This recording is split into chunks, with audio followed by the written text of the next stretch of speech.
हाँ, तो आज हम लेक्चर नंबर 2 पर आ चुके हैं अपने फंक्शन के। तो पहला वाला तो इंट्रोडक्शन पार्ट था, उसमें हमने प्योर इंट्रोडक्शन दिया था कि फंक्शन होता क्या है। अभी तो उसकी प्रॉपर डेफिनेशन तक नहीं पहुंचे, उससे पहले ही हमने इतना 1 घंटे 18 मिनट की वीडियो थी शायद वो, तो उतने में तो हमने उसकी पूरी फील समझी है, उसका पूरा मजा उठाया है कि फंक्शन आया कहाँ से, उसका नाम भी ऐसा क्यों पड़ा, कैसे उसको मैंने उससे सेट थ्योरी रिलेशन उससे कैसे कनेक्ट करा, उसमें तुम्हें मजा आ गया होगा। ये इस तरीके से हमने शुरुआत करी थी इसकी। उसके बाद हमारे पास 2 कंडीशन आई थी, ए से हर एक एलिमेंट आना ही चाहिए फंक्शन अगर डिफाइन करना है तो, ए से आए एलिमेंट का बी के केवल एक एलिमेंट से कनेक्शन होना चाहिए। तो ये बात हमने समझी थी। फिर ऑब्जर्वेशन देखी थी कि बी में तो एलिमेंट छूट रहे हैं, यहाँ पर 3 3 3 आ गया, बट बी में तो आपका कहाँ गया होगा, कहीं बी में से छूट रहे होते हैं। फिर तुम्हें पता चला कि फंक्शन भी रिलेशन ही है, रिलेशन का ही पार्ट है फंक्शन। मतलब अगर तुम वैसे डेफिनेशन देखो ना तो सारे के सारे रिलेशन ही फंक्शन होते हैं, बट हमारे सिलेबस के हिसाब से केवल वो फंक्शन होते हैं। इन 2 कंडीशन के आधार पर हम कहते हैं कि ए से हर एक एलिमेंट आ रहा है तो फंक्शन होगा, और साथ ही में केवल एक से उसका रिलेशन होना चाहिए, तब उसको फंक्शन बोलते हैं। तो सारे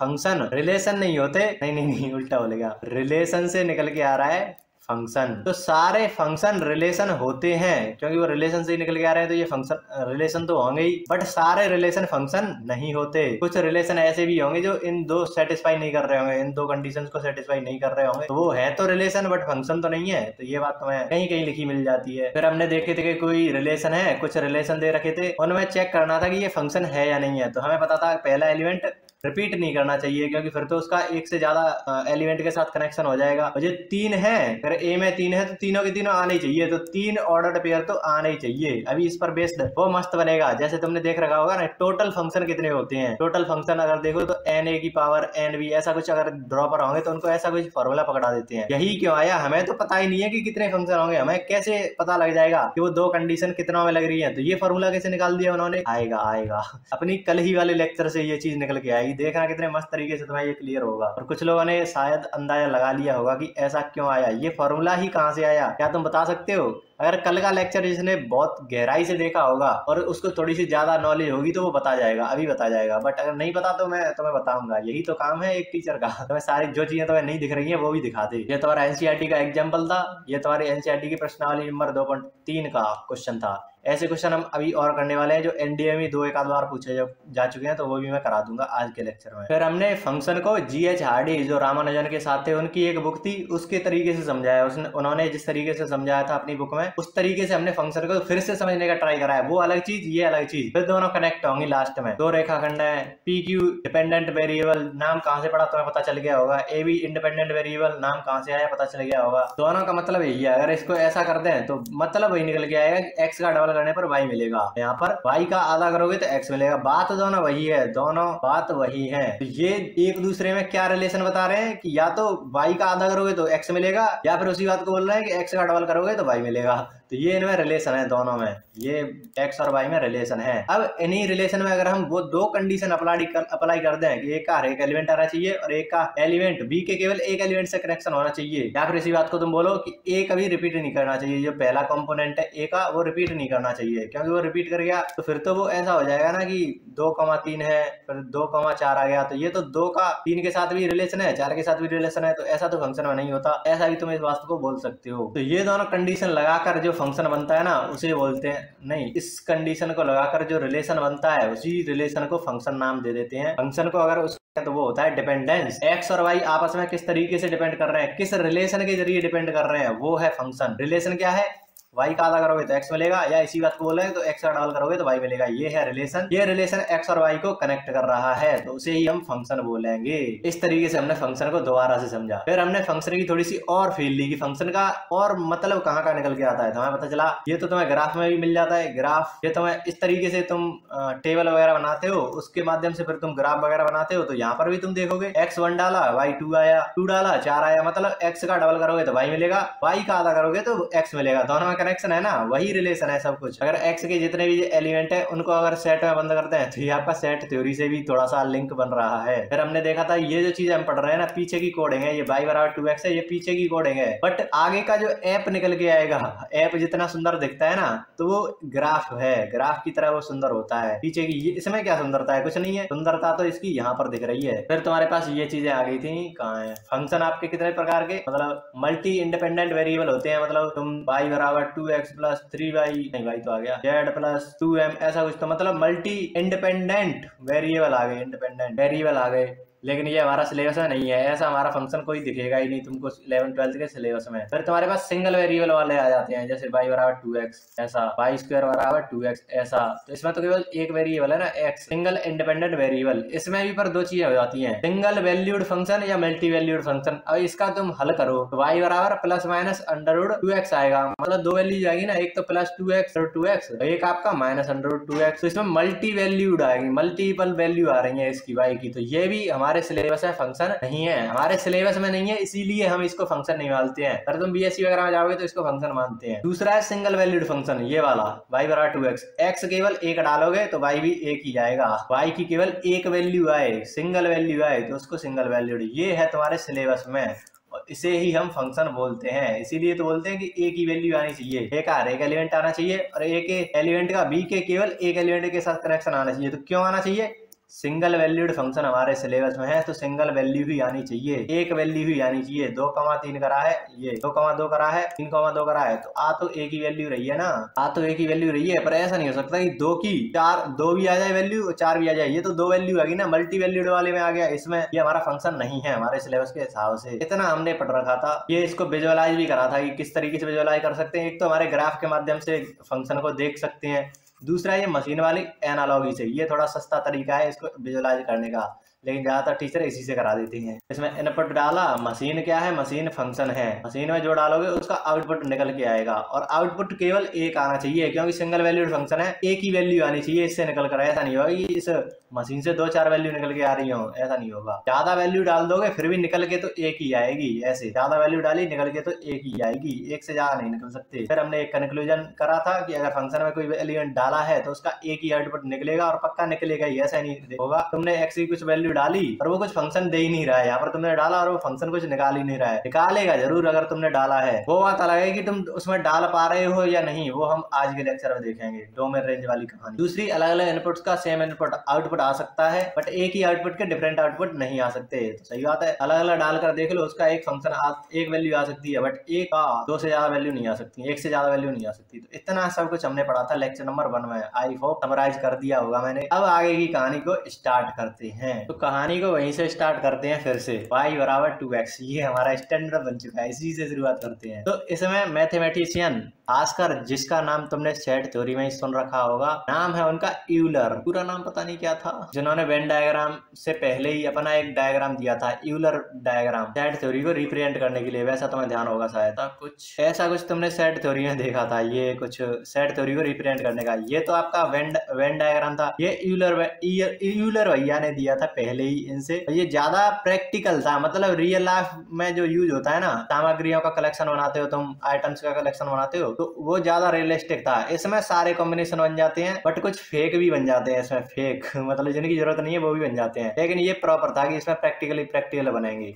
तो जो यूलर भैया थे उन्होंने ही एक और काम करा, वो फंक्शन और इन्हीं चीजों पर काम कर रहे थे, सेट थ्योरी और इन्हीं पर। तो उन्होंने क्या करा कि हम यहाँ पर एक्स की जगह पर कुछ डालते हैं, इनपुट डालते हैं यहाँ पर, लेकिन हमें बताना पड़ता है, ये ऐसी ही को देखकर तुम्हें बताना पड़ेगा कि एक्स की जगह पर कुछ डालो तब वाई कुछ देगा। तो इसका ही उन्होंने एक नोटेशन बना दिया। एक तो हमारा फंक्शन की बात चल रही है, तो उन्हें पता था कि ये फंक्शन है, क्योंकि यहाँ पर तुम कुछ इनपुट डालोगे तो ये आउटपुट देगा, और केवल एक आउटपुट देगा, सिंगल वैल्यूड फंक्शन है ये। तो उन्होंने क्या करा, फंक्शन है तो इसमें कुछ डाल रहे हो तो तुम्हें कुछ मिल रहा है, वाई मिल रहा है, ऐसा उन्होंने कर दिया। अब तुम्हें इसको देखकर क्या पता चल रहा है, एक तो तुम्हें पता चल गया कि जो वाई है ना वो आपका फंक्शन है, एफ से देखकर तुम्हें पता चल रहा है कि वाई आपका एक फंक्शन है, एक्स से पता चल रहा है कि यहाँ पर तुम्हें कुछ डालना है, फिर तुम्हें वाई की कोई वैल्यू मिलेगी, आउटपुट मिलेगा।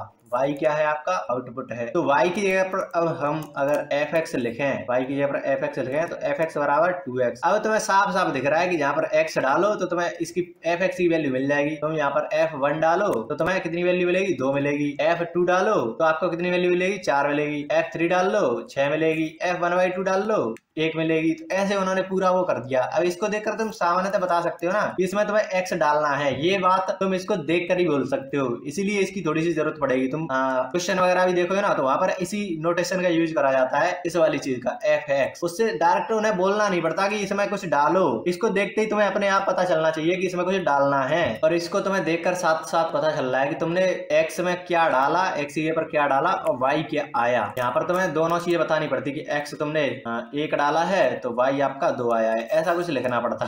अब इसमें ये कितना मस्त तरीका है लिखने का, तुमने F1 डाला, इसके अंदर F1 डाला, 1 डाला और 2 आया है, तो ये कितना मस्त तरीका है। और अब नोटेशंस की बात चली रही है तो यहाँ पर एक और चीज देखो, मान लो तुम्हें इस ऊपर वाले में तो कोई वो नहीं दे रखा था सेट, वैसे तो उसके सेट थे ना, कितना था 1 2 ऐसे 3 से करके 9 तक थे। बी आपका क्या था, नहीं 0 भी था ना, यहाँ पर 0 से स्टार्ट था, 0 1 2 ऐसे करते करते 10 तक था, यही तो हमारे सेट थे, उनको तुमने ऐसे कर दिया था, इस पर बैठा दिया था। सारी चीजें कनेक्टेड है भैया, लेक्चर सेट थ्योरी से ही सारा कुछ कनेक्टेड है। जो शुरू से देख रहा होगा उसको तो मजे ही आ रहे होंगे। और वैसे भी मैंने फंक्शन की शुरुआत में ही वैसे तो मैंने सारा कुछ करा दिया था, पहले लेक्चर में मैंने पिछला वाला भी सारा कुछ करा दिया था, सेट थ्योरी से जितनी जरूरत थी फंक्शन को समझने के लिए वो मैंने लेक्चर नंबर 1 में ही समझा दी थी। ऐसा कुछ ज्यादा फर्क पड़ेगा नहीं, वैसे तो बहुत फर्क पड़ेगा बट इतना कुछ ज्यादा तुम्हारा छूटेगा भी नहीं अगर तुम पहली बार डायरेक्ट फंक्शन देखने आए हो तो तुम्हारे पास मान लो ये 2 सेट दे रखे हैं और तुम्हारा फंक्शन एफ एक्स बराबर 2x ऐसा कुछ है, तो अब इसको भी ऐसे तुम्हें ये दे रखा है। अब इसमें तुम्हें फिर से बोलना पड़ेगा कि ये फंक्शन है ना वो a क्रॉस a से आ रहा है, मतलब फंक्शन भी तो एक रिलेशन है, तो ये जो रिलेशन है वो आपका a क्रॉस b से आ रहा है।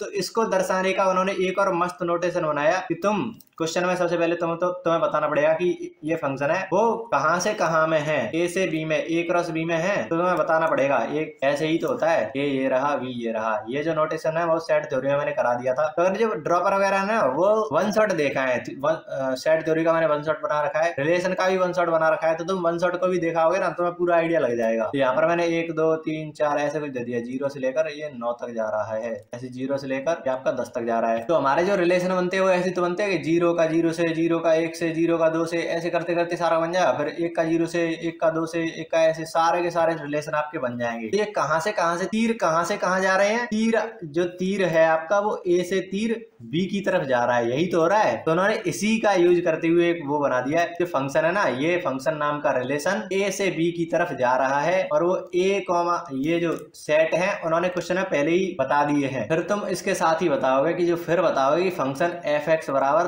2x है। ऐसा ये जो पूरी नोटेशन है ना ये तुम्हारे पेपर में क्या क्वेश्चन में यूज करी जाती है। ऐसा इसको देखते ही तुम बता सकते हो, सारी चीजें बता सकते हो। एक तो तुम फंक्शन की बात कर रहे हो, रिलेशन नहीं है वो फंक्शन की बात कर रहा है, तो फंक्शन की बात करेगा तो सिंगल वैल्यूड फंक्शन की बात करेगा। देखो कैसे एक एक नोटेशंस की हम पूरा अर्थ समझ रहे हैं कि उसका मतलब क्या है। तो 2 मतलब निकल गया है, रिलेशन होगा, सिंगल वैल्यूड होगा। सिंगल वैल्यूड का मतलब ए का हर एक एलिमेंट आना चाहिए, या फिर इसी बात को बोलो तो ए का छूट नहीं सकता, वही सेम बात है। दूसरी बात क्या है, आउटपुट केवल एक आना चाहिए, या फिर उसी बात को लिखो ए का बी के केवल एक एलिमेंट के साथ रिलेशन होना चाहिए, केवल एक एलिमेंट से रिलेशन होना चाहिए। इसी बात को तुम बोलोगे ए कमा बी है, यहाँ पर ए रिपीट नहीं होना चाहिए। मैं सारी चीजों को तुम्हें रिपीट करा रहा हूँ, रिवीजन जैसा करा रहा हूँ, ताकि तुम्हें एक एक चीज क्लियर हो, ए रिपीट नहीं करे। या फिर इसी का मतलब है कि आउटपुट केवल एक आना चाहिए। ये सारी भाषाएं तुमने सुन रखी होंगी अलग अलग टीचर से, अलग अलग क्वेश्चन में, सब जगह ये भाषा सुन रखी होंगी, बट समझ में आ रहा है सारी चीजें एक ही बात कह रही है, केवल एक आउटपुट आना चाहिए।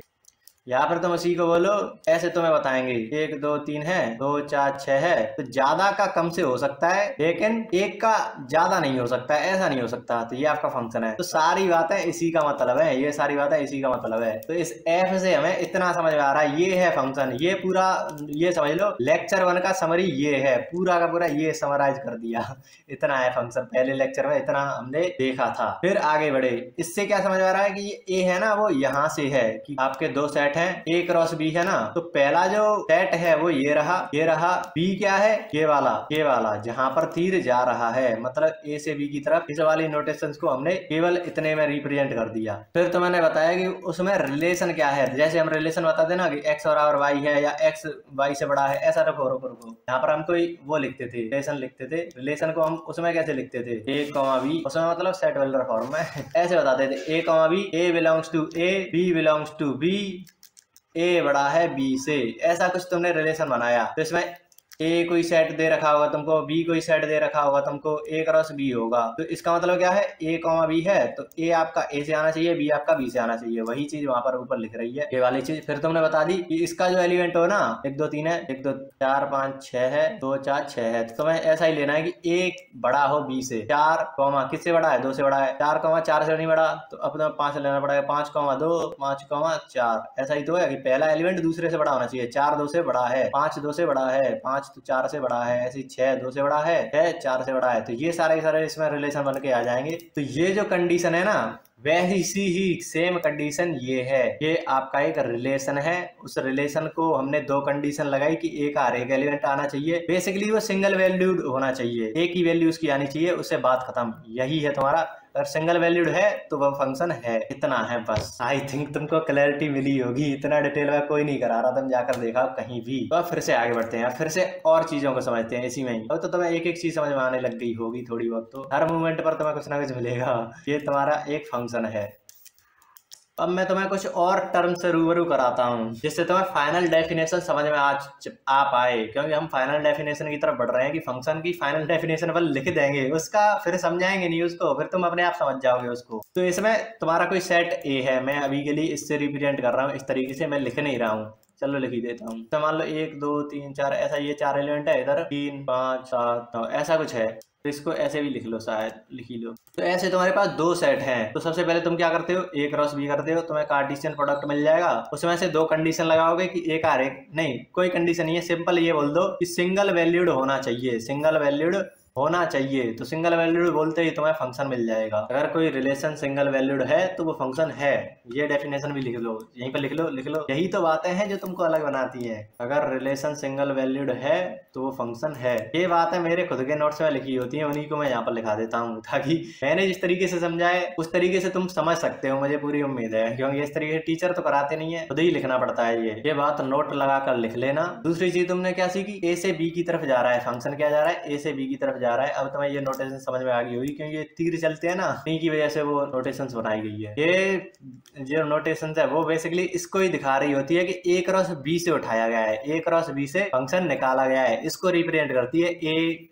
बी की तरफ जा रहा है ऐसे बोलते हैं। तो यहाँ पर एक दो टर्म आते हैं, एक तो यहाँ पर तुम x में क्या क्या डाल सकते हो, हमने बात करी थी ना कि x में कुछ डालोगे तो y आएगा जरूर, उसका आउटपुट आएगा जरूर, अगर इनपुट डाला है तो आउटपुट आएगा, बट क्या क्या इनपुट डालना है वो भी तो हमें पता चलना चाहिए। ऐसा तो नहीं कि ये कुछ गड़बड़ कर जाए, इसमें कुछ डाला और वो गड़बड़ करेगा, डाल ही नहीं पा रहे उसमें। तो उसके लिए एक चीज आती है कि डोमेन है ना, डोमेन क्या है, तुम्हारा सेट ए है, सेट बी है, तुम यहीं से उठाकर तो इसमें डालोगे कि एक डाला, यहाँ पर थोड़ा सा हमें ये बदल लेते हो ताकि अच्छे से समझ में आए तुमको। हाँ तो ऐसा ले लो, तुम यहाँ से उठाकर वैल्यू डालोगे, तुमने एक डाला तो तुम्हें एफ एक्स की वैल्यू क्या मिलेगी, एफ तुमने 1 डाला, रुको एफ तुमने 1 डाला 2 मिल गया, एफ तुमने 2 डाला तो डबल करते जाना है, फंक्शन का काम ही है डबल करना, तो इसका 4 हो जाएगा। एफ तुमने 3 डाला तो डबल हो जाएगा, ऐसे तुमने F4 डाला तो वो डबल हो जाएगा 8, तो तुमने S5 डाला तो डबल हो जाएगा 10। बट हमारा जो A है ये फंक्शन डिफाइंड है A से B में,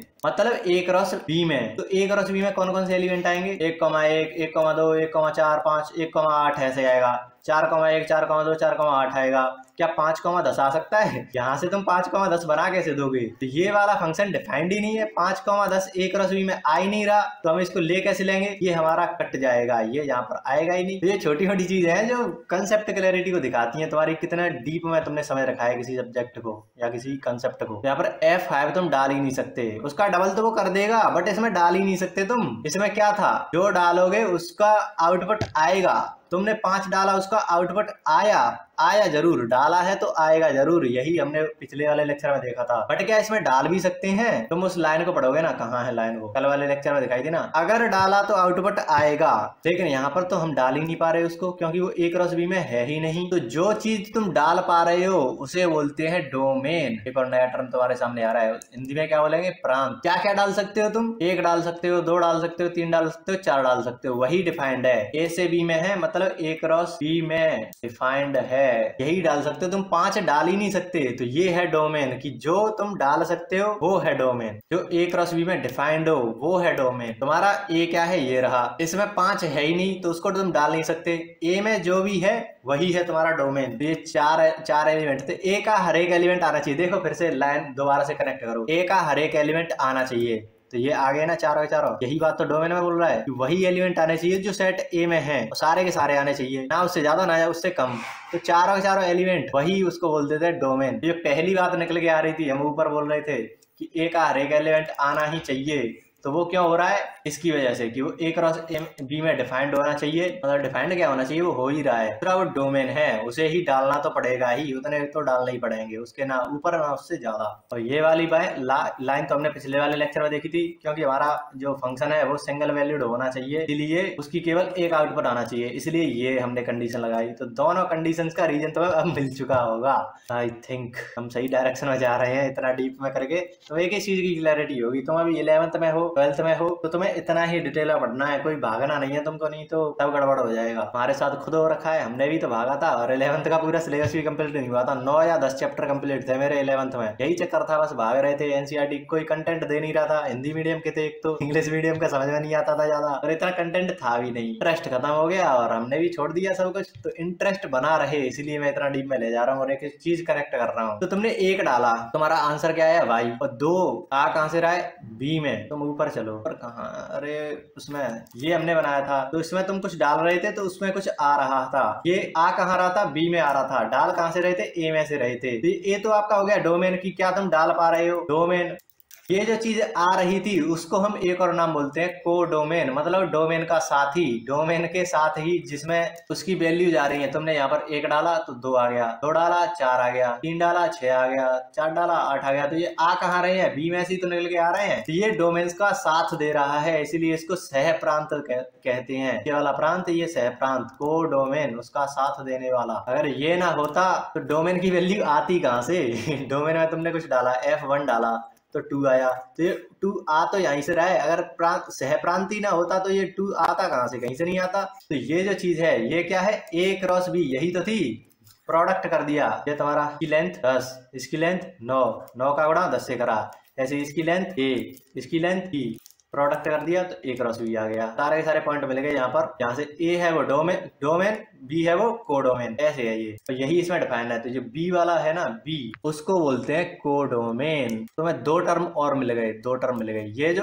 A है पूरा वो है आपका डोमेन की तुम क्या क्या डाल सकते हो। तो जो B है पूरा का पूरा वो है आपका कोडोमेन, जहां से तुम्हारा आंसर आएगा। ध्यान से सुनना, जहां से तुम्हारा आंसर आएगा। जरूरी नहीं कि सारे के सारे आंसर यही हो, ये इतने तुम्हें आंसर दे रखे हैं वही सारे के सारे आ जाएं, वो जरूरी नहीं है। बस वो बोल रहा है कि यहीं से आंसर आएगा। तो जो आंसर आएगा ना उसे हम बोलते हैं रेंज, समझ रहे हो। इसीलिए तो हमने बोला था कि B में से छूट सकता है तो B में से छूटेगा तो जो आएगा, जो आ रहा है वो तो रेंज हो गया। छूट गया तो छूट गया, उसमें से निकल के ही तो आ रहा है, पूरा तो आ नहीं सकता। जैसे तुमने 1 डाला तो तुम्हारा आंसर क्या आ रहा है, 2 आ रहा है, ये तुम्हारा आंसर है। 2 डाला तुम्हारा आंसर 4 आ रहा है, 3 डाला तुम्हारा आंसर 6 आ रहा है, 4 डाला तुम्हारा आंसर 8 आ रहा है। तो ये जो आंसर है ना, आंसर 2 4 6 8, उससे ऊपर तुम डाल ही नहीं सकते थे। ये जो आंसर है वही रेंज है। अब इसमें फिर से देखो, 1 छूट गया, 3 छूट गया, 5 छूट गया, 7 छूट गया। तो कोडोमेन का मतलब तो पूरा जहां से आंसर आ रहा है, B से ही तो आंसर निकल के आ रहे हैं, तो वो तो कोडोमेन हो गया। उसमें से निकल के आ रहा है रेंज, तो वो आंसर्स हो गए। तो B में छूट सकता है, ये वाली बात तुम्हें फिर से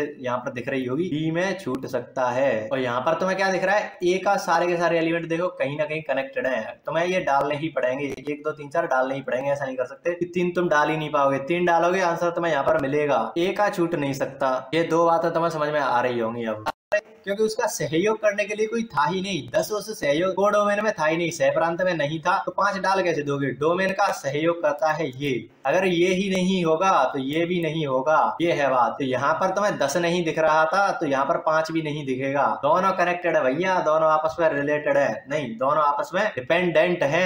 एक एक शब्द तुम्हें आपस में कनेक्ट करता हुआ दिख रहा होगा मैंने जब पहली बार इसको पढ़ा था ना, मतलब ऐसे तो नहीं पढ़ा था, बट जब मुझे ये बात समझ में आ रही थी तो मेरा दिमाग उड़ रहा था। हर मूवमेंट ऊपर मेरा दिमाग उड़ रहा था, तुम्हारा भी उड़ रहा होगा। ड्रॉपर वगैरह होंगे तो उनका तो उड़ ही चुका होगा अब तक, कि उन्हें हर मूवमेंट पर कुछ ना कुछ चीजें मिल रही है जो उन्होंने पढ़ तो रखी थी बट कनेक्ट नहीं थी, अब सारी चीजें उन्हें कनेक्ट होती हुई दिख रही होंगी। अगर 11th में मुझे कोई ऐसा मिल जाता तो एनडीए क्या जेई भी निकाल लेता बट उस वक्त मिला ही नहीं, मेरा सिलेबस तक खत्म नहीं हुआ, समझने की तो दूर की बात है। इसीलिए तो बोलता हूँ, तुम जेई वगैरह की तैयारी कर रहे होगे ना, तुम अगर 11th में हो, जेई वगैरह की तैयारी कर रहे हो, कोई दिक्कत नहीं है। यही है थ्योरी, जितना थ्योरी वो कराते हैं ना उतना ही थ्योरी मैं भी करा रहा हूँ। बस वहां पर अंतर क्या आता है, कुछ टॉपिक एक्स्ट्रा हैं जो वहां पर कराने ही होते हैं उनको, जेई वगैरह जेई एडवांस देते हैं तो वहां पर उन्हें कराने ही होते हैं। बट एनडीए में ऐसा नहीं है, अगर वो टॉपिक नहीं है तो मैं काहे को कराऊंगा उसको। या फिर वहां पर वो क्या करते हैं, थोड़े से क्वेश्चन थोड़े से डिफिकल्ट वाले आते हैं तो उनको वो कराते हैं, तो क्लास थोड़ी सी डिफिकल्ट बन जाती है। बट उसकी थ्योरी तुम जाकर देखा, थ्योरी भी सेम की सेम यही होगी, इस तरीके से भी नहीं पढ़ा रहे होंगे, वो भी डेफिनेशन और उसमें लगे होंगे। तुम जाकर देखा, इतनी फील के साथ कोई नहीं पढ़ा रहा होगा, नहीं देख रखा है सब कुछ इसीलिए तो बता पा रहे हैं 11th वाले बहुत फायदे में रहोगे इस तरीके से पढ़ोगे तो फिर से उसी नोटिस को लेकर आते हैं। ए से बी में जा रहा है, अब देखना, अब तुम्हें सारी चीजें क्लियर हो चुकी होंगी। 2x ऐसा कुछ है तुम्हारे पास, यही तो पूरी की पूरी नोटेशन है फंक्शन को डिफाइन या हाँ फंक्शन को लिखने का ये तरीका है। अब तुम इसमें देखो, ए क्या है जहां से तुम वैल्यू डालते हो मतलब डोमेन, बी क्या है जहां से आंसर्स निकल के आते हैं कोडोमेन, जिसकी जो डोमेन की सहायता करता है, सह प्रांत, ये प्रांत ये सह प्रांत, और वो रेंज था ना उसको परिसर बोलते हैं, अभी यहाँ पर लिख दूंगा। चलो ये क्या है डोमेन, यहीं से वैल्यू उठ के आएंगी, x बिलोंग्स टू a, ऐसा बोल सकते हो कि x कहां से आ रहा है, a से आ रहा है, तो a भी डोमेन, यहाँ पर x भी डोमेन है। 2x क्या है, 2x किसके बराबर है, fx के बराबर है, तो fx क्या है, तुम्हारे सारे के सारे आंसर्स जो भी हैं वो fx है। fx को भी हम y बोल देते, y भी आंसर्स ही हैं, तो इन आंसर्स को ही हम क्या बोलते हैं, रेंज मतलब परिसर। एक एक नोटेशन अब तुम्हें समझ में आ रही होगी। अगर उस तरीके से देखें तो ये आपका a, ये आपका बी, ए से बी में जा रहा है, देखो यहाँ पर ए से बी में जा रहा था ना, ये क्या हो गया, यहाँ पर तुम्हारे जितने भी आपके वो दे रखे होंगे, ये आपका डोमेन हो गया, हर एक एलिमेंट जाना चाहिए, ए का छूट नहीं सकता। बी क्या है कोडोमेन, बी का छूट सकता है, के अंदर से तुम्हें 2 4 6 8 ये तुम्हें आंसर्स मिलेंगे, तो ये जो हैं ये आंसर्स, ये ही तुम्हारे रेंज हैं। और एक ध्यान से बात देखो, बी क्या है तुम्हारा 1 2 3 4 ऐसे करते करते 8 तक, और तुम्हारा रेंज क्या है, रेंज को मान लो तुम आर से डिफाइन कर रहे हो, रेंज ऑफ फंक्शन ऐसे इसको बोलते हैं, तुम्हें ये देखने को मिला होगा। ऐसी डोमेन को क्या बोलते हैं, डोमेन ऑफ फंक्शन ऐसे बोलते हैं इनको। तो रेंज क्या है तुम्हारी, 2 आ रहा है 4, रेंज मतलब आंसर, ऐसे समझना, रेंज मतलब y की वैल्यू, x आपका डोमेन, ऐसे इनसे भी तुम ध्यान रख सकते हो, कई जगह तुम्हें देगा y मतलब रेंज। ये बात भी तुम्हें बहुत फायदे की बात है, तुम्हें काम में आएगी ये। यहाँ से तुम्हारे आंसर 2 4 6 8 यही तो आ रहे थे। ये एक सेट है, तुमने उसी में से निकाल के कुछ नया सेट बना दिया, तो उसे क्या बोलते हैं, सबसेट। सेट से तुमने सबसेट बना दिया, उससे कुछ निकाल के एक सेट बनाया तो वो सबसेट हो गया। जो आर है, आर एफ है, वो आपका सबसेट है, तो बराबर का चिन्ह भी नहीं लगाएंगे, तुम्हें तो बी आएगा। हाँ हो सकता है ना, तो यहाँ पर नहीं है। तो रेंज आपका सबसेट है बी का। ये मैंने क्यों उठाया, क्योंकि यहाँ पर सारे के सारे एलिमेंट नहीं आ सकते थे, पूरा का पूरा कोडोमेन यहाँ पर नहीं आ सकता था, कि तुमने ऐसी सबसेट बना दिया कि इसमें सारे एलिमेंट आ गए, वो वाला नहीं आ सकता, इसीलिए मैंने यहाँ पर नहीं लगाया। बट जनरल फॉर्म में लिखें तो रेंज आपका हमेशा कोडोमेन का सबसेट होगा, ये बात तुम लिख लेना, या तुम्हें समझ में आ रही होगी कि रेंज है वो आ तो इसके अंदर ही रहा है ना, कोडोमेन के अंदर आ रहा है, तो वो सबसेट होगा कोडोमेन का। ये थोड़ा सा लिख लेना अपने नोट्स में, या क्या बोलते हैं रिवीजन नोट्स में इसको डाल देना। तो मुझे उम्मीद है सारे टर्म तुम्हें एक एक चीज में समझ में आ गई होगी, सारे टर्म से तुम रूबरू हो चुके होगे। अब हमें अपनी डेफिनेशन की तरफ बढ़ जाना चाहिए, फाइनल डेफिनेशन। हाँ, 2 चीजें और तुम्हें देखने को मिलेंगी, मतलब 2 नाम और तुम्हें सुनने को मिलेंगे। एक है, जो मान लो तुमने ये वाला सेट है, ए वाला सेट है, तो तुमने इसमें से एक एलिमेंट उठाया, तो ऐसा ही बिल्कुल सेम है कि तुम किसी तालाब के पास बैठे हुए हो, यहाँ पर कोई बंजा पेड़, यहाँ पर तुम खड़े होकर इसमें तुमने देखा, तालाब में तुमने देखा, तो तुम्हें वहां पर एक अपने कुटुंबी का चेहरा दिख गया, ऐसा समझो, अपने रिलेशन का कोई चेहरा दिख गया। तो सेम केस है, इसे अपना प्रतिबिंब दिखा, मतलब अपने जैसा कोई दिखा, अपने जैसा कोई दिखा, एक डाला, उसे अपने रिलेशन का मतलब उसका डबल के रिलेशन का, फंक्शन के रिलेशन का, मतलब इस तालाब में फंक्शनिंग कर रखी है तुमने, तुम इसमें खुद को देखोगे ना तो डबल दिखेगा, y बराबर 2x, fx बराबर 2x, ऐसा कुछ इसमें डालो। थोड़ा समझाने का तरीका मुझे बकवास लग रहा है बट समझ जाओ। तुम्हें उसने वो रख कर रखी है कोडिंग, तू अपने देखेगा ना तो अपना डबल दिखेगा तुम, तो तुमने 1 देखा, तुम्हें अपना संबंधी 2 दिखा, तुमने 2 डाला, तुम्हें अपना संबंधी 4 दिखेगा, 3 डाला तुम्हें अपना संबंधी 6 दिखेगा, 4 डाला अपना संबंधी 10 दिखेगा। रिलेशन दिख रहा है तुम्हें अपना। तो ये क्या है, ये आपका कोई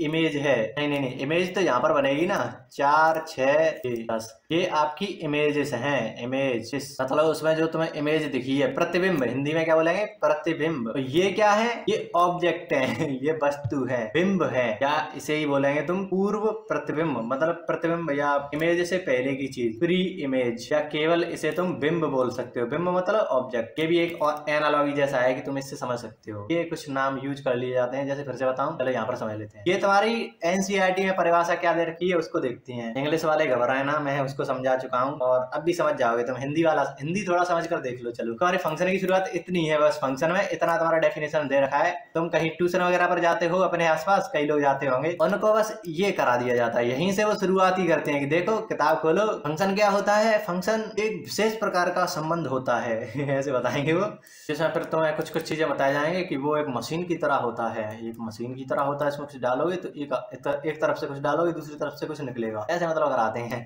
तो इतना है देखो इसमें। इसके बाद ही उसने एग्जांपल्स वगैरह चालू कर दिए, उसके बाद टाइप्स ऑफ फंक्शन चालू कर दिए। तो केवल अगर तुम इतना पढ़ रहे हो ना एनसीईआरटी से, तो पढ़ मत लेना कभी मैथ को, मतलब क्वेश्चन वगैरह कर रहे हो तो ठीक है, बट उससे थ्योरी को पढ़ना वो बेवकूफी है। क्योंकि जो एनसीईआरटी और ये सारी बुक हैं, उनका नाम पढ़ो, नाम होता है उनका रेफरेंस बुक। उनको तुम ऐसे यूज करो, मतलब टीचर्स के लिए ऐसे होता है कि तुम उसका रेफरेंस की तरह यूज कर लो। ये चलो अब मुझे फंक्शन पढ़ाना है, उसके बाद थोड़ा थोड़ा जानकारी हो कि ये जो चीज करानी है, उसके बाद मुझे ये चीज करानी है, उसके लिए होती है ये बुक। ऐसा नहीं है कि तुम इन्हीं को पढ़ाकर निकल जाओ, अपनी तरफ से जान डालो ना उसमें। ये क्या मतलब हुआ कि उन्होंने रेफरेंस के लिए दी है और तुम उसी को सब कुछ मान रहे हो। वो रेफरेंस के लिए है कि इस टॉपिक के बाद ये पढ़ाना है, तुम्हें ऐसे ऐसे पढ़ाना है, बस पढ़ाना तो तुमको खुद ही है। तो इसीलिए तो मैंने अपने तरीके से पढ़ाया है। मैं एनसीईआरटी रखकर बैठा रहता हूँ क्योंकि मुझे पढ़ता तो चले कि मुझे अब पढ़ाना क्या है, कौन सा टॉपिक पढ़ाना है, क्या पढ़ाना है, इसीलिए रखता हूँ उसको एनसीईआरटी का। ऐसा नहीं है कि उसी से पढ़ा रहा हूँ तुम्हें। तो अगर इसकी डेफिनेशन की बात करें तो अब तुम्हें पहली नजर में तो तुम्हें समझ में आ जाएगी। चलो तुम एनसीईआरटी से पढ़ रहे हो, पहली बार तुम 11th में आए हो, तुमने एनसीईआरटी खोल ली कि एनसीईआरटी से अब मैं समझूंगा, तुम्हारे सामने ये दे रखा होगा। इस अनुच्छेद में हम विशेष प्रकार के संबंध का अध्ययन करेंगे जिसे फलन कहते हैं। तुम्हें ठीक से फंक्शन का भी अंदाजा नहीं होगा कि फंक्शन को भी ऐसे ही शुरुआत करी गई होगी। फलन के कुछ नियम, फलन को एक नियम के रूप में देख सकते हैं। अरे छोड़ो इसको, अरे ऐसा देखो, एक समुच्चय ए से समुच्चय बी का संबंध f एक फलन कहलाता है। समुच्चय ए के प्रत्येक अवयव का समुच्चय बी में एक और केवल एक प्रतिबिंब होना चाहिए। बात वही है, तुम्हारा कोई वो है सेट ए सेट बी, इसमें कुछ एलिमेंट होंगे, इसमें कुछ एलिमेंट होंगे। तो वो बोल रहा है कि एक फंक्शन,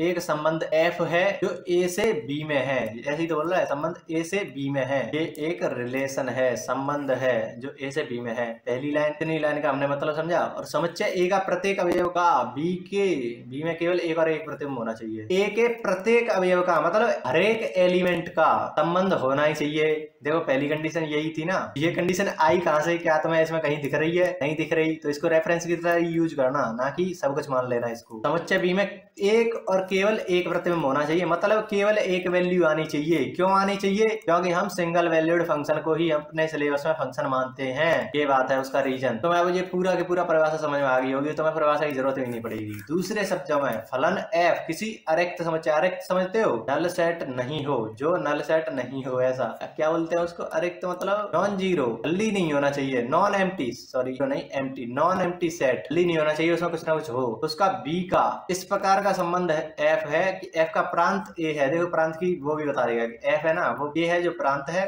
और f के किसी भी दो भिन्न क्रमित युग्मों के प्रथम घटक समान नहीं होने चाहिए। मुझे पता है थोड़ी कम जानकारी, तुम्हें समझ में आ रहा होगा, इससे बढ़िया तो मैंने समझाया था ना, उसी को समझ लो। बात ये है, ये जो कहना चाह रहा है ना, वो ये बोल रहा है तुम्हारा जो रिलेशन आए ना, रिलेशन को ऐसे ही तो लिखते हैं, अगर तुम सेट वेल्टर फॉर्म में लिखो a belongs to a, b belongs to b, और इन दोनों में कोई रिलेशन होगा, मान लो कोई रिलेशन a बराबर 2b, ऐसा कोई रिलेशन है, तो जो पहला एलिमेंट है वो रिपीट नहीं करना चाहिए। देखो यहाँ पर यही तो बोल रहा है कि पहला एलिमेंट समान नहीं होना चाहिए। ऐसा नहीं हो सकता कि 1,2 हो गया, एक का डबल कुछ और भी हो गया, एक का डबल 4 हो सकता है, इसके हिसाब से कभी हो सकता है। a हमेशा b का डबल होना चाहिए। ये थोड़ा मैंने उल्टा कर दिया है, 2,1 होगा, 4,1 होगा, ये तो सही है, खैर ठीक है उल्टा कर दो इसको, 2a बराबर b, ऐसा कुछ कर दो।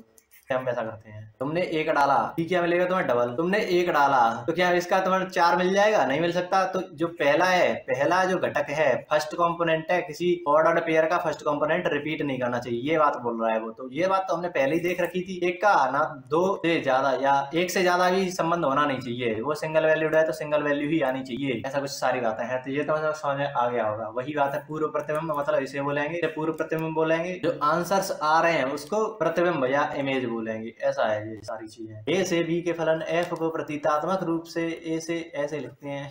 ये चीज कहाँ से आ रही है वो तो समझ में आ चुका होगा, पूरी फील आ चुकी होगी। ये हमारा फंक्शन की डेफिनेशन, फाइनल डेफिनेशन ऐसे तुम देख सकते हो। तो एक और तरीके से समझाया जा सकता है बट मैं नहीं समझा रहा उसको। और हाँ, एक कंफ्यूजन हो जाती है कई लड़कों को, मैंने देखा है कि वो इसको डोमेन बोल देते हैं, मतलब इसको तो इनपुट बोल देते हैं। वो बिल्कुल सही बात है कि ए क्या है? एक्स ही है। यहाँ पर तुम कुछ डालोगे तो ए से ही तो लाकर डालोगे, और सारे के सारे ए में जो भी एलिमेंट आ गए वो उसको डालोगे, तो ये तो इनपुट हो गया। बट वो बी को आउटपुट बोल देते हैं, जो कि बिल्कुल गलत है। ये आउटपुट नहीं है, आउटपुट तो इसका आंसर है। एफ एक्स की वैल्यू जितनी भी आ रही है ना, एफ एक्स की जितने भी आंसर आ रहे हैं वो है रेंज या आउटपुट। इसको आउटपुट बोलते हैं, ना कि बी को। बी तो सब कुछ है, उसमें से आउटपुट क्या आ रहे हैं? 2 4 6 8 रेंज ही आउटपुट है। तो मैं नीचे लिख देता हूँ या फिर तुम अभी लिख लो, ये थोड़ा सा कंफ्यूज कर देता है। 11th वाले तो बहुत कंफ्यूज हो जाते हैं ऐसी छोटी मोटी चीजों में, क्योंकि वो नए नए आ रखे होते हैं 10th पास करके। ये आपका इनपुट बट ये आउटपुट है, ये आपका आउटपुट नहीं है। आउटपुट क्या है? तुम्हारा एफ एक्स की वैल्यू, एफ एक्स का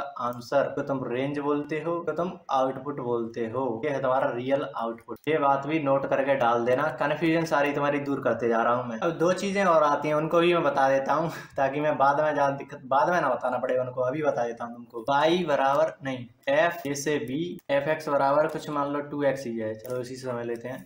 तो ये तुम्हारे पास कोई फंक्शन है।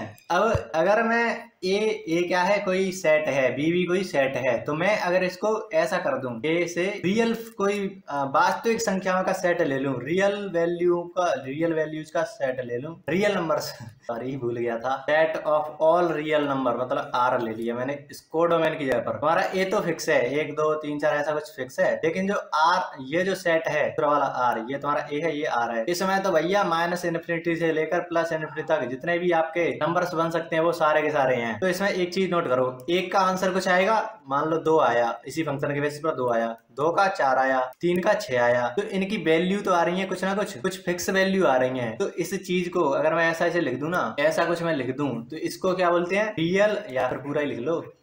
इस चीज को अगर यहाँ पर कोडोमेन का अगर तुम आर ले लेते हो ना, रियल नंबर्स का सेट ले लेते हो, तो उसको बोलते हैं रियल। यहीं से नाम आ रहा है वैल्यूड, क्योंकि इसकी कुछ फिक्स वैल्यूड आ रही है, फिक्स वैल्यू आ रही है फंक्शन। इसको हम ना देते हैं रियल वैल्यूड फंक्शन। दूसरी चीज, अगर हम ए को भी वही बना दें, ए को भी सेट आर बना दें, एफ आर से आर, एफ एक्स बराबर 2x, ऐसा अगर हम लिख देते हैं, तो यहाँ पर भी तुम्हारा जो ए है, ये क्या आर हो गया, तो ये आर, यहाँ पर भी तुम्हारा आर है। यहाँ पर -∞ से +∞ तक जा रहे हो, इधर भी -∞ से +∞ तक जा रहे हो, तो यहाँ पर कुछ वैल्यू आएंगी, फिक्स वैल्यू आएंगी। यहाँ पर तो तुम कुछ भी डाल लो, उसका कोई ना कोई आंसर मिल जाएगा। अनंत वैल्यूज आएंगी, इसकी तो कोई फिक्स वैल्यू नहीं आ रही। फिक्स वैल्यूज या तुम बोलो फाइनाइट वैल्यूज, यहाँ पर इनफिनाइट वैल्यूज, फाइनाइट वैल्यू तो कोई फिक्स वैल्यूज नहीं है। तो इसको हम इसीलिए बोलते हैं रियल। तो है, ये रियल है, लेकिन वैल्यूड की कुछ बात नहीं है, तो इसको हम डायरेक्ट रियल फंक्शन बोल देते हैं। ये तुम्हारे क्वेश्चन वगैरह में दिखता है, वो सिंपल ये बोल देगा कोई फंक्शन है वो रियल फंक्शन है,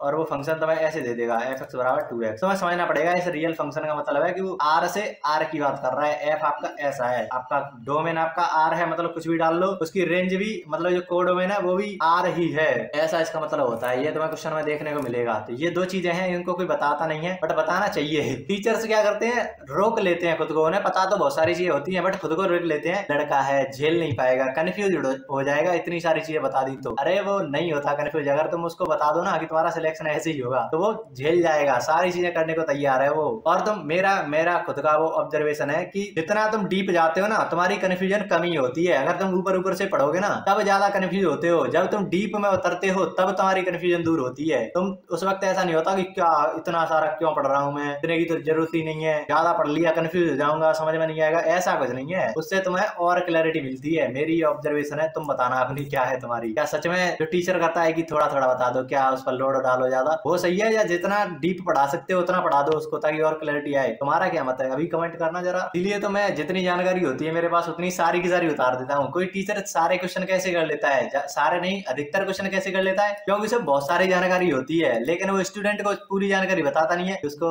झेल नहीं पाएगा, ज्यादा लोड पड़ जाएगा। ऐसा कुछ नहीं है, अगर तुम पूरी जानकारी बता दो तो उसका भी भला हो जाएगा, वो भी कर लेगा सारे क्वेश्चन। मैं दावे के साथ कह सकता हूँ ये जो मैं सीरीज चला रहा हूँ ना, ये जो वीडियो सीरीज है फंक्शन की, इसको पढ़कर तुम खुद का मतलब यूट्यूब चैनल खोल सकते हो। इतना इसमें कंटेंट है, तुम खुद पढ़ाना स्टार्ट कर दोगे, इतना कंटेंट है इसमें। हल्के में लेने की गलती मत करना। अभी तो हमने एक सिंगल क्वेश्चन नहीं करा है, मतलब वो 2 एग्जांपल करे थे बस। एनडीए का तो अभी क्वेश्चन भी नहीं उठाया है और इतना हो गया टाइम हमें, लेकिन एक बहुत मजबूत नींव तुम्हारी रख दी गई है फंक्शन की। और तुम्हें सच बताऊं तो तुम्हारा जो अभी तक हमने पढ़ाया ना, वो केवल इंट्रोडक्शन नहीं है, जो हम फंक्शन के बीच में पढ़ेंगे, जो कई सारी चीजें आएंगी, जो मैं बस ये बोल दूंगा कि ये मैंने लेक्चर नंबर 1 और 2 में पढ़ा रखा है, वहां पर देखा हो, क्योंकि वही सेम चीज मुझे वहां पढ़ानी पड़ेगी, तो मैं काहे उस वहां पर ले जाऊं, मैं तुम्हें यहीं पर पूरा क्लियर कर दे रहा हूँ। तो ऐसा मत सोचना कि अभी हमारा डेफिनेशन भी नहीं हुआ, क्वेश्चन भी नहीं हुआ। जब तुम क्वेश्चन करने जाओगे तो सारी बातें तुम्हें माइंड में क्लियर होंगी, और तुम्हारा क्वेश्चन इतने गजब तरीके से होगा तुम्हें पता भी नहीं है। अभी तुम्हें मैंने लेक्चर के स्टार्टिंग में बताया था कि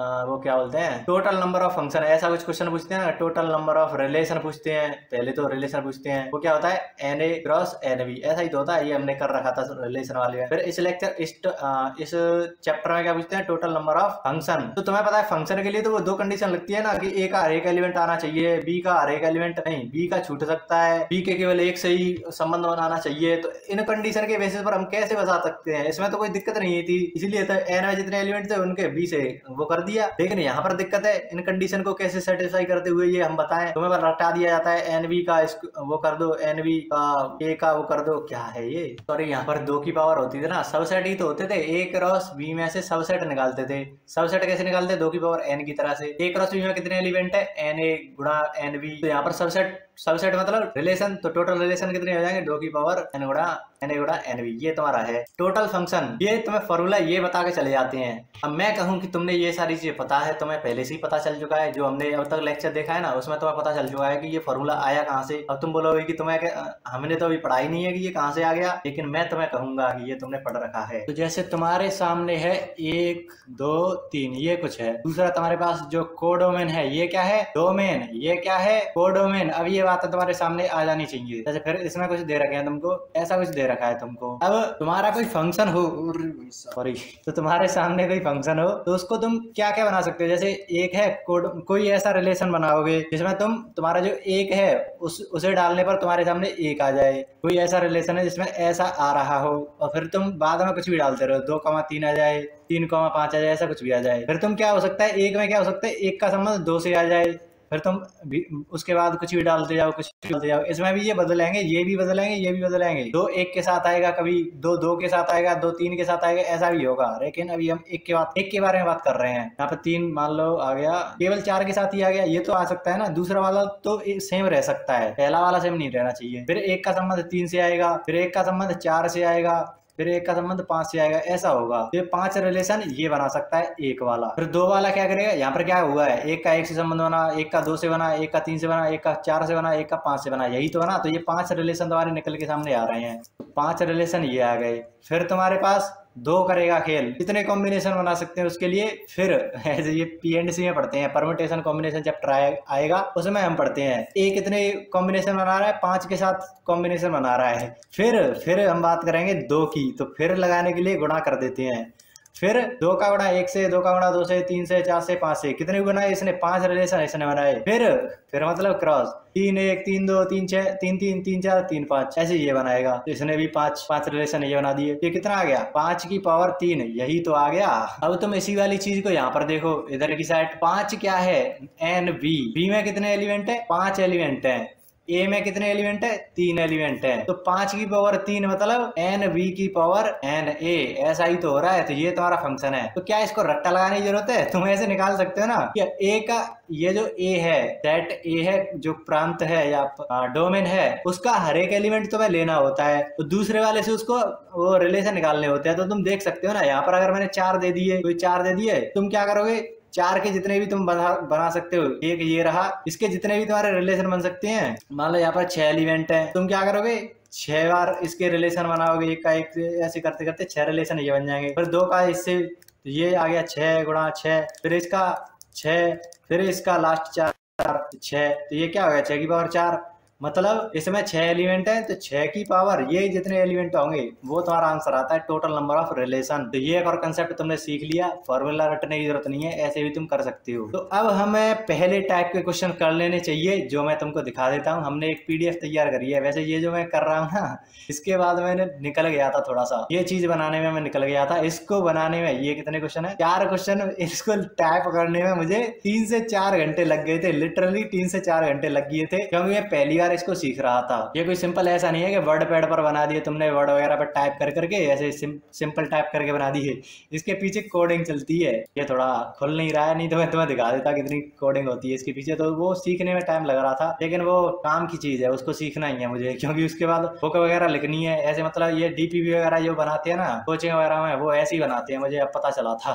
तो मैं भी अपने लिए बनाया करूंगा ऐसे। मैंने ये बनाकर ट्राई करा था कि मेरे काम की चीज है भी या नहीं है, तो काम की चीज है भाई। तो मैंने टाइप वाइज पीवाईक्यू बना रहा हूँ, तो 2006 से 2024 तक के मैं सारे पीवाईक्यू एनालाइज कर दिए हैं। मेरे पास अभी स्क्रीनशॉट नहीं है, नहीं स्क्रीनशॉट मतलब फोटो नहीं है, मोबाइल से इसमें डालना पड़ता, नहीं तो मेरे पास कॉपी रखी हुई है, उसमें 2 पेज मैंने इसी पर दिए है कि एक एक पीवाईक्यू तुम्हारा किस टॉपिक से आ रहा है, कौन से टाइप का है, वो छांटने में मैंने लगाया है। तो फंक्शन में हमारा पहला टाइप है इज दिस रिलेशन फंक्शन और नॉट। ऐसे पूछते हैं ना कि ये फंक्शन है या नहीं है, तो उस टाइप के तुम्हारे टोटल 4 क्वेश्चन पूछे गए हैं 2024 तक, 2006 से 2024 तक। उसकी ईयर वाइज मैंने लिख दिया है। एनडीए 2 2023 में भी पूछा गया था, एनडीए 1 2014 में, एनडीए 2 2022 में और एनडीए 2 2008 में। तो ऐसे मैंने पूरे एक एक टाइप कर रखा है। तो ये अभी पीडीएफ कंप्लीट नहीं है, जो मैं तुम्हें अपलोड कर दूंगा। ये जब फंक्शन की टोटल क्लासेस हो जाएंगे ना, तो मैं साथ ही साथ इसको बना रहा हूँ, इस पीडीएफ को भी ऐसे अलग नहीं बना रहा कि पहले ही इसको बना लिया, साथ ही साथ क्लास के साथ ही ये चीज बनती है। तो जब सारी क्लासेस एंड हो जाएंगी तभी तुम्हें ये मिल पाएगी। तो चलो अब इसको सॉल्व करते हैं। सारे 4 क्वेश्चन हैं तुम्हारे, इसको तुम कर सकते हो 4 क्वेश्चंस को। अब तो पहला ही क्वेश्चन है तुम्हारा, कंसीडर द फॉलोइंग स्टेटमेंट। तुम्हें स्टेटमेंट को पढ़ना है। Relation F defined by F x बराबर, ये तुम्हारा अलग अलग उसमें डिफाइंड है। इसको समझेंगे कि क्या बोल रहा है। इस फंक्शन पूछ रहा है कि ये फंक्शन है या नहीं है।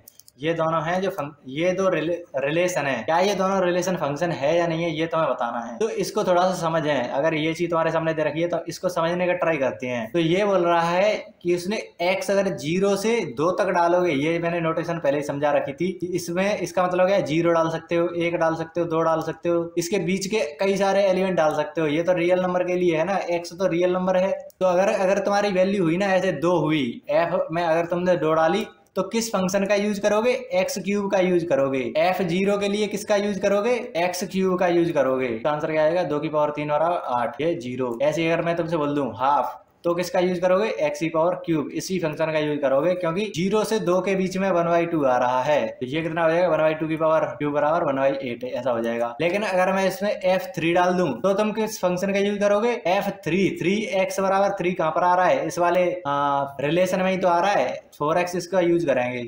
तो 4x का यूज करते हुए 4 3 12 ऐसा ही तो हो जाएगा, इसका 12 आ गया।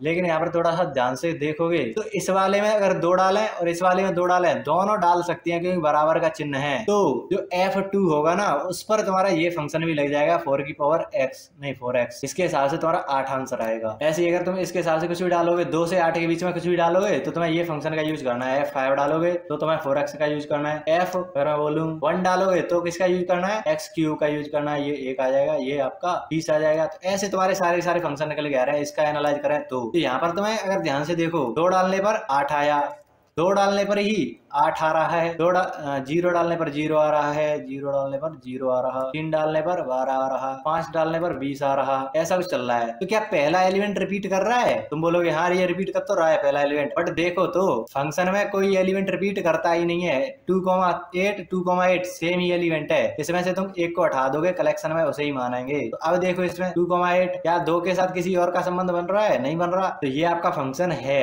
यही हमें देखना था। मुझे लग रहा है कि तुम्हें थोड़ा सा कम समझ में आया है, बट दूसरे वाले से तुम्हें समझ में आ जाएगा ये चीजें भी। अब इस वाले को एनालाइज करो, तुम जीरो डालोगे, एफ अगर तुमने जीरो डाला तो तुम्हें इस वाले फंक्शन का यूज करना है, क्योंकि ये जो रिलेशन है वो इतने से इतने में डिफाइंड है। ये तुम्हारा डोमेन है, ये क्या है तुम्हारा डोमेन है, इसको समझो अभी क्वेश्चन को, ये तुम्हारा डोमेन है। इसमें से तुम कुछ डालोगे इस रिलेशन में, तो तुमने एक्स इनपुट डाला, इनपुट कहां से डाल रहे हो, इतने से इतने के बीच में तुम डालोगे। तो जीरो डाला तो एक्स स्क्वायर का यूज करके तुम्हें जीरो ही मिल जाएगा। तुमने 3 डाला तो उसका यूज करके तुम्हें एक्स स्क्वायर का यूज करके वो 9 दे देगा। तुमने 4 डाला तो वो एक्स स्क्वायर का यूज करके 16 दे देगा।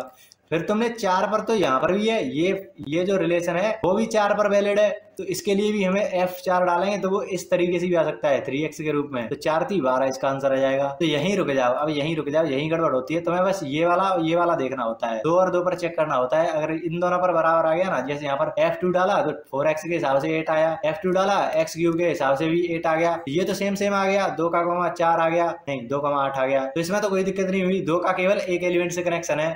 बट यहाँ पर चेक करो, F4 पर एक बार तो 12 आ रहा है, 4,16 आ रहा है, 12 नहीं 16, और इसके हिसाब से देखें तो 4,12 आ रहा है। तो ये जो gx फंक्शन है, gx रिलेशन है, उसमें 4 का 16 भी आ रहा है, 4 का 12 भी आ रहा है। लेकिन हमारे में क्या था, एक का केवल एक से कनेक्शन होना चाहिए। 4 का अगर 12 से हो गया तो 4 का 16 से नहीं हो सकता। ऐसा नहीं होगा कि 4 से 12 भी निकल गया 16 भी निकल गया, ऐसा पॉसिबल नहीं है। तो gx है उसमें तो ये दोनों चीजें आ रही है ना, ये भी आपका आ रहा है, ये भी आपका आ रहा है, तो ये आपका फंक्शन नहीं है। ये अब तुम्हें समझ में आ गया होगा, दोनों के दोनों क्वेश्चन अब तुम्हें समझ में आ गए होंगे। दोनों क्वेश्चन नहीं, दोनों ये जो पार्ट है वो समझ में आ गए होंगे।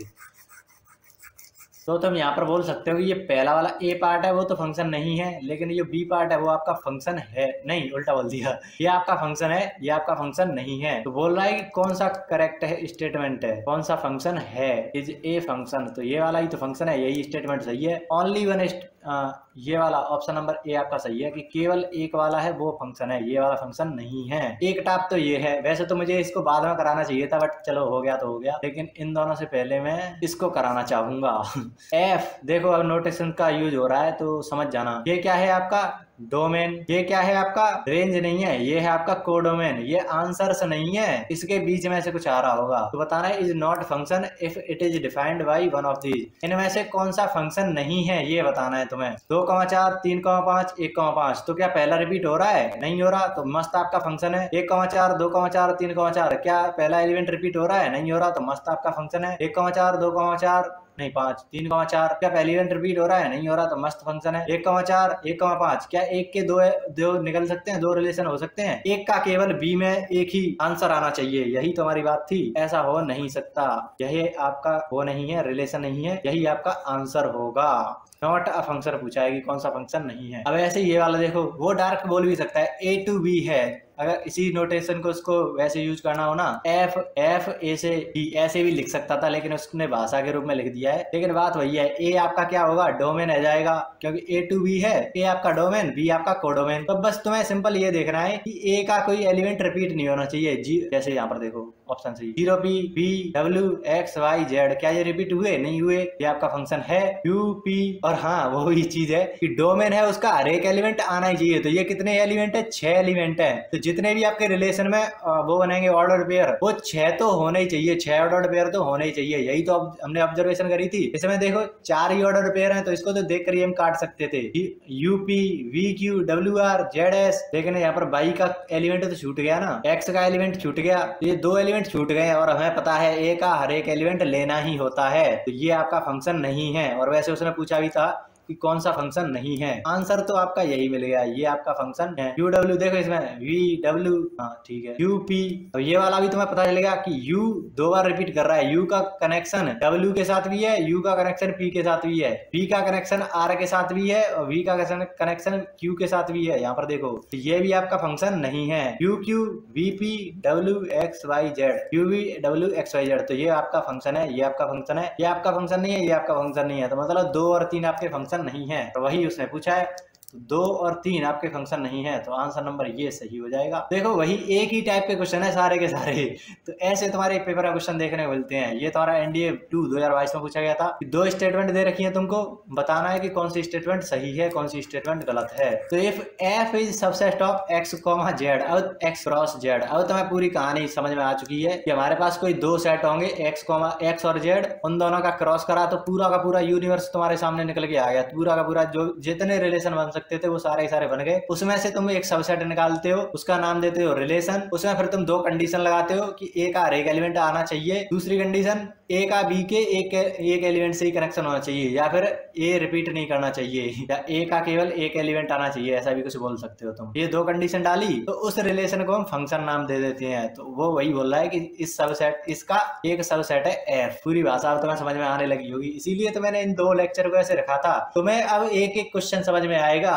पहले तुम्हें इतना क्वेश्चन में क्लैरिटी नहीं मिलती थी, हाँ ठीक है ये उसने कुछ बोल दिया है, लेकिन तुम्हारी समझ में नहीं आता था। लेकिन अब तुम्हें एक एक चीज समझ में आएगी क्वेश्चन की। ये फायदा है उन दो लेक्चर का। लेकिन मतलब ले रहा है उनको कि ये इसमें से तो कोई क्वेश्चन बन ही नहीं रहा, इसको पढ़ने का क्या फायदा है? फायदा है तुम्हारा हर क्वेश्चन समझ में आएगा, ये फायदा है। तो वो फंक्शन फिर डिफाइंड कैसे है, इस तरीके से उसने डिफाइंड करा है, ये हमने देख रखा था। आपका क्या है, ये सेट बिल्डर फॉर्म है। सेट थ्योरी में हमने इस तरह के क्वेश्चन भी करे थे। सेट बिल्डर से रोस्टर रूम में बदलना, रोस्टर से सेट बिल्डर में बदलना, ये भी एक कोडिंग की तरह ही होता है। थोड़ी सी अगर हिंट दूं तो इसमें हम बताते हैं कि जो हमारा एफ सेट है उसमें एक्स हमारी ऐसी होनी चाहिए, एक्स हमारी वैसी होनी चाहिए, उसका रूप ऐसा होना चाहिए, ऐसा सब कुछ बताते हैं। तो वो फिर रोस्टर रूम में बदल जाती है। तो वो बोल रहा है कि हमारा जो रिलेशन है वो इस प्रकार का है, X Y X plus X minus Y, ये तुम्हारे ऑर्डर्ड पेयर है। ऐसे ऑर्डर्ड पेयर आने चाहिए पूरे के पूरे एफ रिलेशन में। तो जो एक्स और वाई है वो आपके जेड से बिलोंग कर रहे हैं, इस वाले से बिलोंग कर रहे हैं। तो वो पूछ रहा है कि क्या जो एफ है वो फंक्शन है जेड टू जेड में। तो सिंपल ऐसे समझो, जेड क्या है ये तुम्हें थोड़ा सा आइडिया लगना चाहिए क्वेश्चन को पढ़ के, क्योंकि इसमें नेचुरल संख्याओं के सेट का यूज करा गया है। तो यहाँ पर ये बिल्कुल फिक्स है कि ये आपका इंटीजर के लिए यूज करा जा रहा होगा। ये मैंने सेट थ्योरी में ये सारी नोटेशन कराई थी। जेड आपका इंटीजर्स के लिए आता है, एन नेचुरल संख्याओं के लिए आता है, ऐसे ये नोटेशन है। तो इनको पढ़कर तुम्हें ये चीज समझ में आ जानी चाहिए। अगर नहीं आ रही तो अभी थोड़ा सा और वेट करो, तुम्हें आने लग जाएगी आगे चलकर। और तुम्हें पता है जो जेड होता है वो क्या है, पूर्णांक संख्या है। इंटीजर मतलब पूर्णांक, हिंदी में पूर्णांक। पूर्णांक कहाँ से कहाँ होती है, बस इंटीजर होने चाहिए। माइनस इन्फिनिटी से तुम -1, -2, -1, 0, 1, 2, 3 ऐसे चलते जाना चाहिए पूरा का पूरा। तो ये एक्स वाई है ना, वो इन्हीं में से कुछ लेना है। तो फिर पूछ रहा है कि ऐसा जो फंक्शन बनेगा ना, क्या वो फंक्शन होगा, ऐसा रिलेशन बनेगा कि वो फंक्शन होगा। तो हमें ये बस सिद्ध कर दें कि क्या वो फंक्शन नहीं होगा, तो हमें पकड़ में आ जाएगा। क्योंकि इसको सिद्ध करने के लिए क्या हमें करना पड़ेगा, दो कंडीशन है हमारे पास। फिर से थोड़ा सा ध्यान से समझना, ये क्वेश्चन थोड़ा सा समझ में नहीं आता ठीक से। ए का हर एक एलिमेंट लेना है, दूसरी कंडीशन हमारा सेटिस्फाई करेगा इसको कि ए का बी के केवल एक एलिमेंट से रिलेशन होना चाहिए, केवल एक एलिमेंट से रिलेशन होना चाहिए। या फिर तुम बोल दो एक लाइन में सिंगल वैल्यूड होना चाहिए, सिंगल वैल्यूड फंक्शन होना चाहिए, ऐसी बात है, एक ही वैल्यू आनी चाहिए। तो हमने x को कुछ डाला, मान लो हमने x बराबर 2 लिया, y बराबर 4 ले लिया या 3 ले लिया, कुछ भी ले लो। तो इसके हिसाब से अगर हमने ऐसा कुछ लिया है तो हमारा फंक्शन मतलब रिलेशन में क्या आएगा, एक हमारा जो ऑर्डर्ड पेयर बनेगा वो कैसा बनेगा, 2 गुणा 4 कितना हो गया, 8 आ गया। और फिर हमें 2 - 4 करना होता है तो -2 आ गया, यही तो होगा। तो ये दोनों के दोनों आ कहाँ से रहे हैं, इंटीजर से आ रहे हैं। तो ये दोनों के दोनों इंटीजर्स हैं, माइनस वाले प्लस वाले भी होते हैं। ये आपका फंक्शन बना। तो अगर हम ये सिद्ध कर दें कि ए की केवल एक आंसर नहीं आ रहा, 8 पर कोई दूसरा वैल्यू भी आ रहा है, 8 पर कोई कुछ और भी आ रहा है यहाँ पर, तो हम कह देंगे कि ये फंक्शन नहीं है। ऐसे तो तुम कुछ भी ऐसे अनंत एग्जाम्पल दे सकते हो जो बताएंगे, चीख चीख कर बताएं कि ये फंक्शन है। बट हमें एक एग्जाम्पल की जरूरत है जो बता देगा कि ये फंक्शन नहीं है। तो हमें उस एक रिलेशन की जरूरत है बस। तो हमने और जुगत बनाई कि हम 8 गुणा में कैसे ला सकते हैं। यहाँ पर हमें 8 लाना है तो तुम सिंपल बोल सकते हो, एक को 1 ले लो, y को तुम 8 ले लो, तो गुणा करने पर वो हो जाएगा। y बराबर तुमने 8 लिया। तो अब देखो एक्स वाई जैसा रूप हमारा पहला होना चाहिए, फर्स्ट कंपोनेंट एक्स वाई होना चाहिए। मतलब 8 गुणा 1 करोगे तो 8 आ जाएगा। लेकिन दूसरा क्या होना चाहिए, 8 - 1 मतलब -7 होना चाहिए। तो मैं दिख गया ना, एक ही रिलेशन में ये दोनों चीजें आ सकती हैं। कोई मैंने रिलेशन बनाया, मान लो ये मैंने रिलेशन बनाया है 8, -2, 8, -7। बिल्कुल पक्की बात है, ये 8 है, इसको तुम 4 गुणा 2 लिखोगे एक्स वाई रूप का। ये क्या है, 2 - 4 लिखोगे इसको, 2 गुणा 4, 2 - 4। तो ये कितना आ गया, एक्स माइनस वाई रूप का। तो मैं ऐसा ही तो चाहिए था। इसको देखो 1 गुणा 8, 1 - 8, एक्स वाई रूप, एक्स माइनस वाई रूप। तो बिल्कुल सेटिस्फाई कर रहा है, हमारा एक रिलेशन है। बट 8 के तो 2 आंसर आ गए ना, 8 का -2 भी आ रहा है, 8 का -7 भी आ रहा है। ये आपका फंक्शन नहीं है।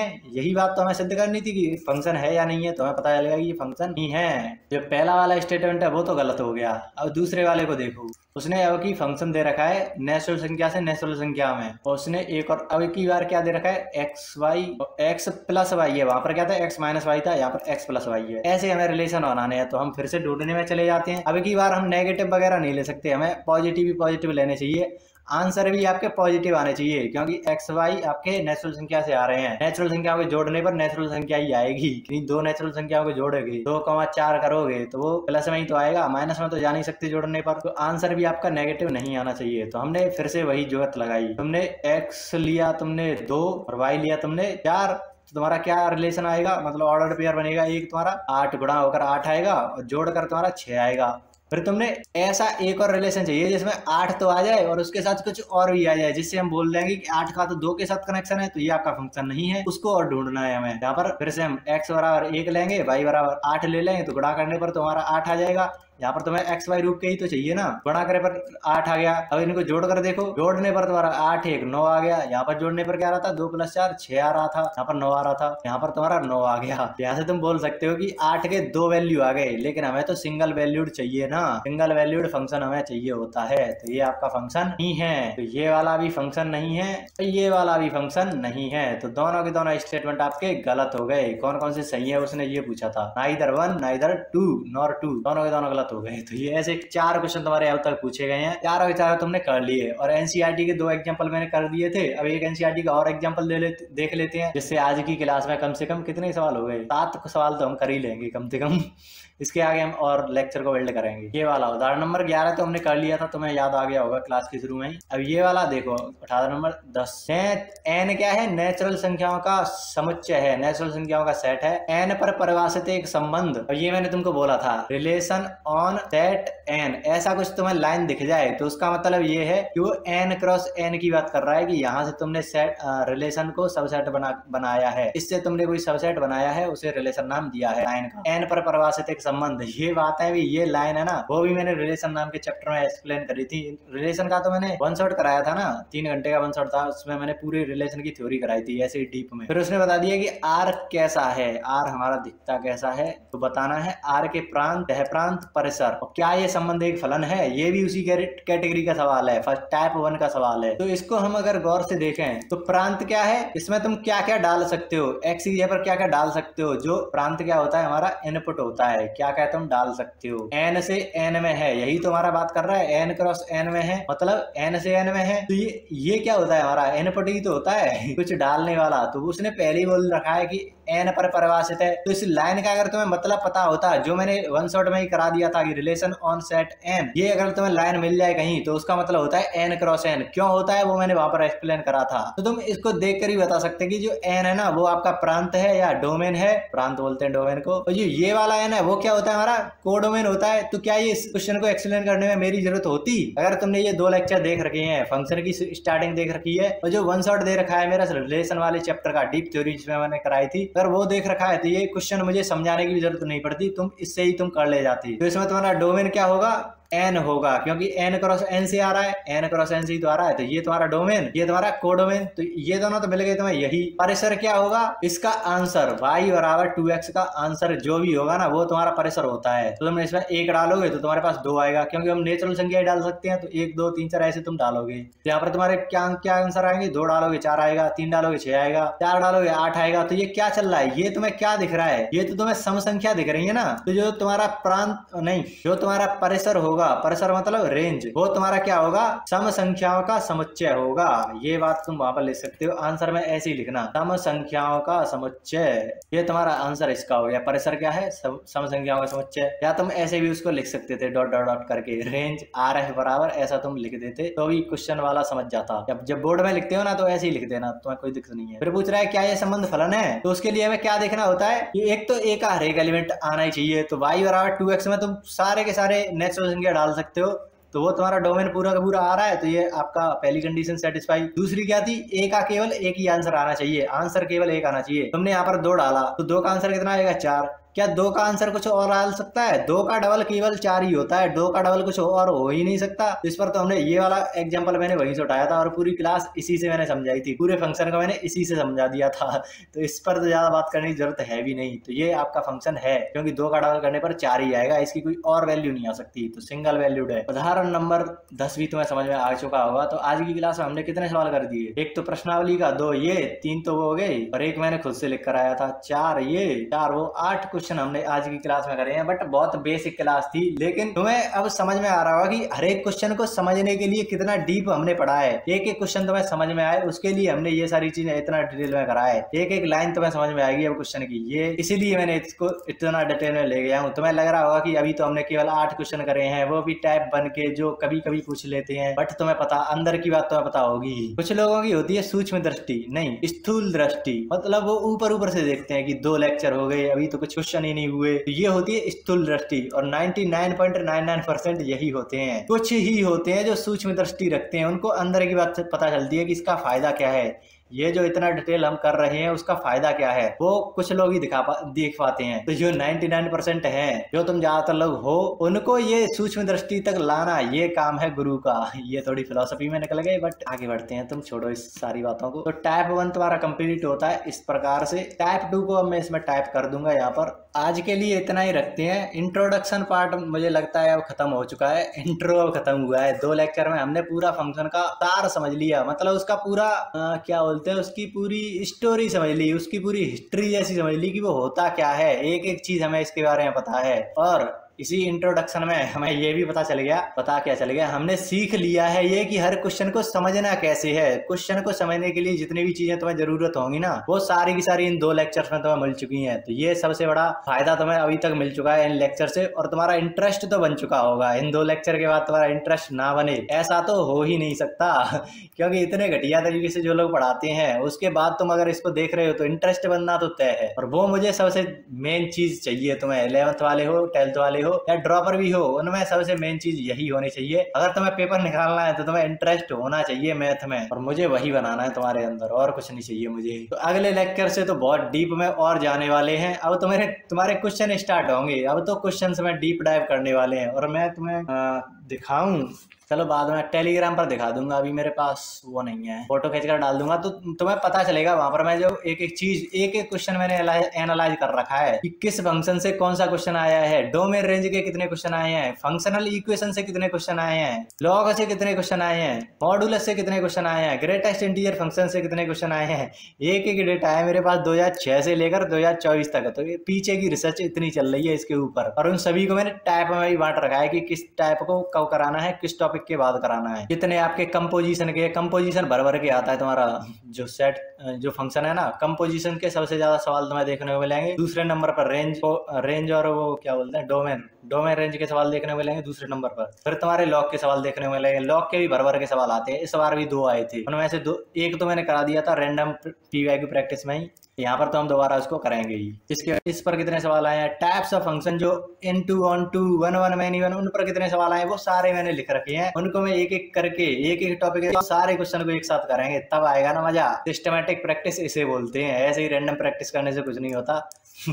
वैसे तो मैंने खुद ने रैंडम प्रैक्टिस की सीरीज चालू कर रखी है, बट वो भी जरूरी है। तब जब तुम ड्रॉपर वगैरह हो तब तुम्हें सारी चीजें, सारे चैप्टर पढ़ रखे हैं, तब तुम्हारी रैंडम प्रैक्टिस काम की है। लेकिन अगर तुम 11th 12th में हो तो तुम्हें इसकी कोई जरूरत नहीं है रैंडम प्रैक्टिस की, तुम्हें जरूरत है सिस्टमैटिक प्रैक्टिस की, क्योंकि इसके बिना तुम गड़बड़ कर जाओगे, तुम्हारा इंटरेस्ट वगैरह खत्म हो जाएगा, क्वेश्चन वगैरह हो नहीं पाएंगे तुमसे ज्यादा। तो वो जो समस्या है ना कि क्वेश्चन नहीं होते, थ्योरी तो सब समझ में आती है हमारे, तो उसका यही तो वो है कि तुमने सिस्टमैटिक प्रैक्टिस नहीं कर रखी, रैंडमली कहीं से भी क्वेश्चन कर रहे हो, एनसीईआरटी के ही क्वेश्चन कर रखे हैं, बस से क्या हो रहा। तो अब आगे उसी पर बात करेंगे, अब इसको आगे बढ़ाएंगे हम कल या फिर जब भी लेक्चर आएगा तब। तो शेयर वगैरह कर देना, और ये क्या बोलते हैं उसको, सब्सक्राइब वगैरह भी कर देना। जितने भी लोग ज्यादा जुड़ेंगे उतना ही फायदा है, जितने ज्यादा लोगों तक ये नॉलेज पहुंचेगी उतना ज्यादा फायदेमंद रहेगा हमारे लिए भी और आपके लिए भी। क्योंकि मैं तो मान के चलता हूँ, मैंने एक भी बार ये नहीं बोला कि तुम सबका सिलेक्शन हो जाएगा, स्टडी वाड़ी से जो भी पढ़ेगा उसका सिलेक्शन हो जाएगा, क्योंकि यहाँ पर तो इतनी डीप में बातें चल रही हैं, ऐसा मैंने कभी नहीं बोला।